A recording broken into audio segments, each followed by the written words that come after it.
Digital media के एवं छायाकार सम्मानित साथियों, पूर्व में एक झलक दिखाया हमारे प्रवक्तागण ने कि बिहार के युवाओं को रोजगार मिले, इसमें कैसे विपक्ष षड्यंत्र की भूमिका में था। माननीय उच्च न्यायालय पटना ने कल क्रिमिनल रीट केस नंबर 752/2025 में न्यायिक आदेश दिया है। न्यायिक आदेश के बारे में आपको बहुत सारी बिंदुओं की आपको जानकारी हो गई है। हम केवल नेताजी का चरित्र दिखाना चाहते हैं। ये नेता सब जो है आजकल बहुत तरह के नेता बन रहे हैं। वैनिटी वैन वाले हैं, लाठी हमारे शरीर पर पड़ेगा और तमिलनाडु में वर्षा के लिए पहुंच गए कि बरसात कुछ हो जाए। जीवन और क्या क्या नहीं कहा गया वो बाद में बताएंगे। पहले जरा ये वीडियो देख लीजिए सब लोग।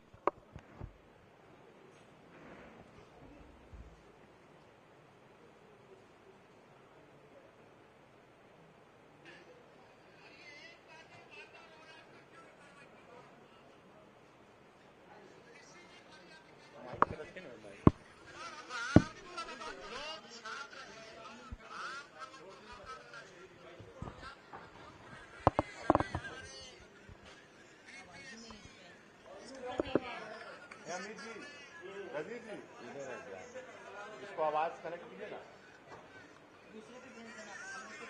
इसको आवाज कनेक्ट कीजिए। और सरकार से भी मांग करते हैं कि 17वीं बीपीएससी जो परीक्षा हुई है उसको जो है रद्द किया जाए। हम लोग पूरी तरीके से न्याय चाहते हैं, इंसाफ चाहते हैं। देखे होंगे सर, और ये सर जंगल बड़ा न्याय आ रहा था सर। राहुल जी तो वीडियो दिखा दीजिए सर, वीडियो दिखा दीजिए, वीडियो कैसे मारा जाए। देखिए सर कैसे मारा, देखिए सर कैसे, देखिए सर, देखिए सर कॉपी में सर मामला कैसे कर गया sir.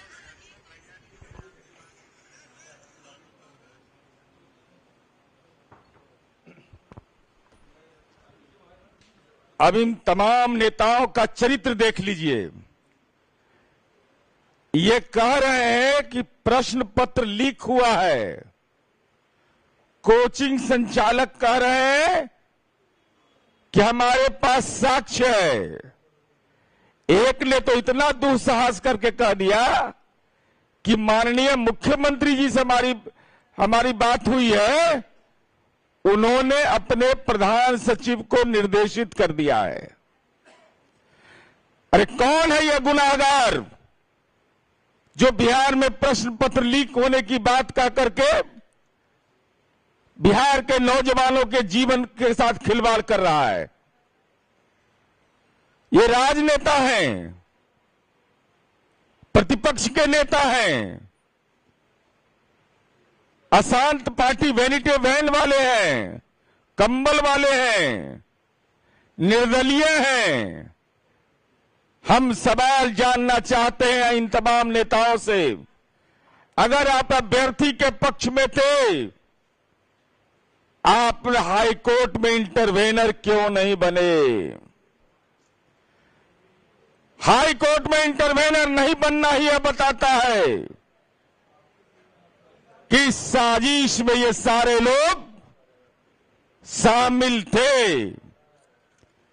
Bihar public service commission ने मेरी जानकारी के हिसाब से कुछ कोचिंग संचालकों को लीगल नोटिस भेजा।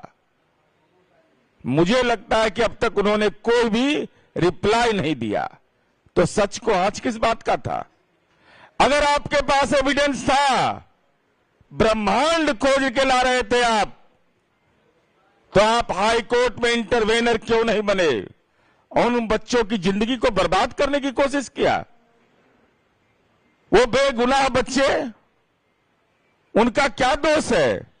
वो निरपराध।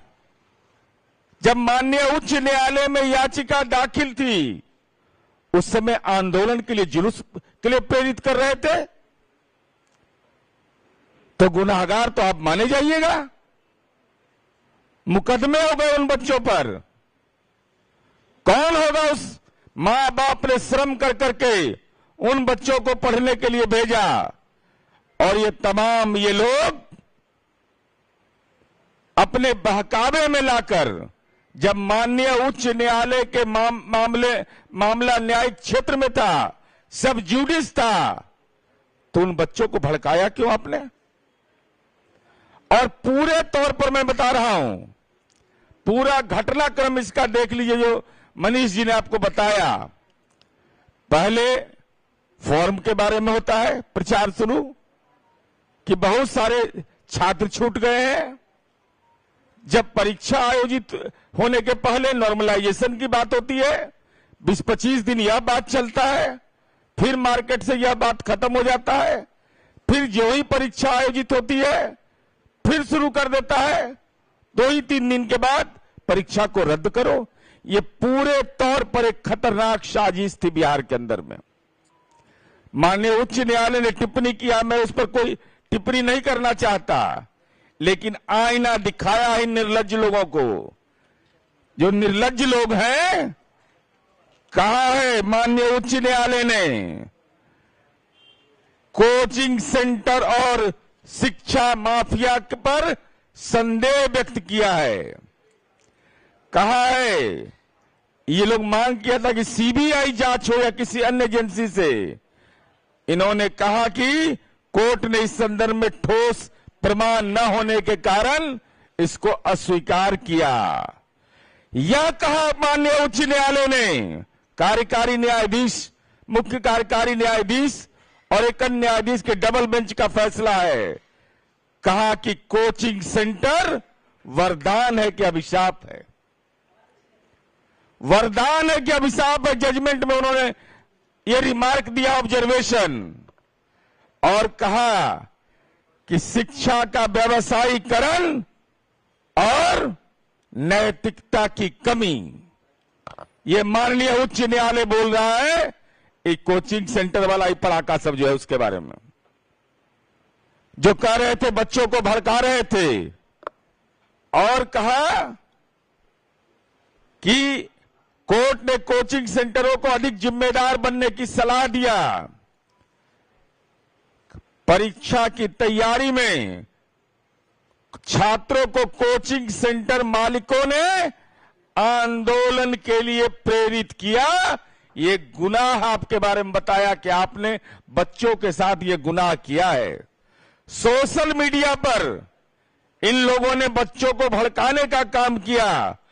कोर्ट ने इसे इरेस्पॉन्सिबल बिहेवियर माना, कहा ये गैर जिम्मेदार कदम है।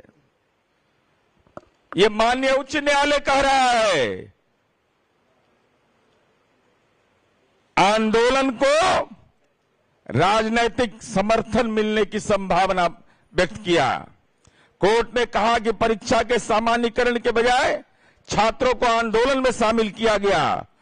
कोचिंग सेंटरों ने अधिक लाभ कमाने की मंशा से, रुपया कमाने के लिए इस आंदोलन का समर्थन किया।